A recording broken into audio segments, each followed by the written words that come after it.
আমি কি যমুনাতে পুলিশ সাহেব তোমার সাথে কি আমি যাত্রাপালা করতে গেছি যে তুমি যাত্রাপালার ডায়লগ শোনাও আমাকে যে আপনিও কি রাগ করেছেন যখন আমি রেগে যাই? কারণ আমাদের ওইখানে মিনিমাম 1 ঘন্টা দাঁড় করে রাখছে ওই যমুনার ওই জায়গায়, শেষ পর্যন্ত স্মারকলিপি নেয়নি।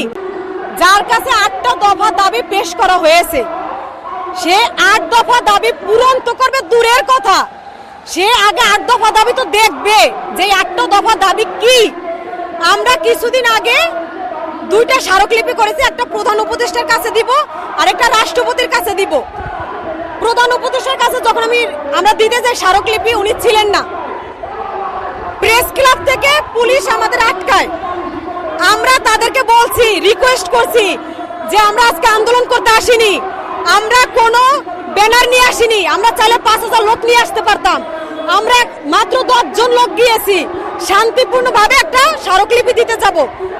আমাদের প্রেস ক্লাব থেকে আটকায় সেগুনবাগিচাতে, সেখান থেকে আটকায় মৎস্য ভবনে, পুলিশ স্টেপ বাই স্টেপ আমাদের আটকায়।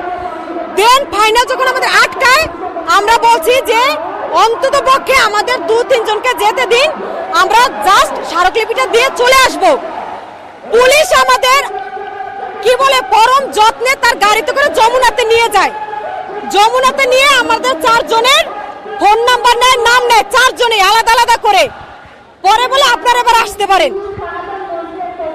পুলিশ সাহেবরা বলছি আপনি এবার আমার যদি আপনি বলেন যে আপনি এবার আসতে পারেন, তাহলে আমরা কেন পরম যত্নে আপনার গাড়িতে করে যমুনাতে নিয়েছেন?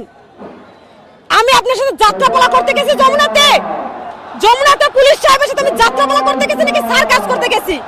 যে আমাকে যখন আমি রেগে যাই, কারণ আমাদের ওইখানে মিনিমাম 1 ঘন্টা দাঁড় করে রাখছে ওই যমুনার ওই জায়গায়, শেষ পর্যন্ত স্মারকলিপি নেয়নি। তো আমরা রেগে যাই, উনি আমাকে বলে আপনিও কি রাগ করেছেন? How funny! আমি কি যমুনাতে পুলিশ সাহেব তোমার সাথে কি আমি যাত্রাপালা করতে গেছি যে তুমি যাত্রাপালার ডায়লগ শোনাও আমাকে যে আপনিও কি রাগ করেছেন? তো একটা দেশ 8 দফা দাবি পূরণ করবে, আগে তো 8 দফা দাবি জানবে, তারপর সে 8 দফা দাবি জানার জন্য স্মারকলিপি নিচ্ছেন না।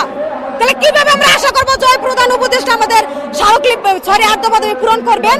2000 কি মিনিমাম 2500 ক্রস করে যাবে। এর পরিপ্রেক্ষিতে কিছু লোক মিডিয়াতে কমেন্ট করে এগুলো গুজব। তাহলে এই যে আজকে যে শহীদ মিনারে আমরা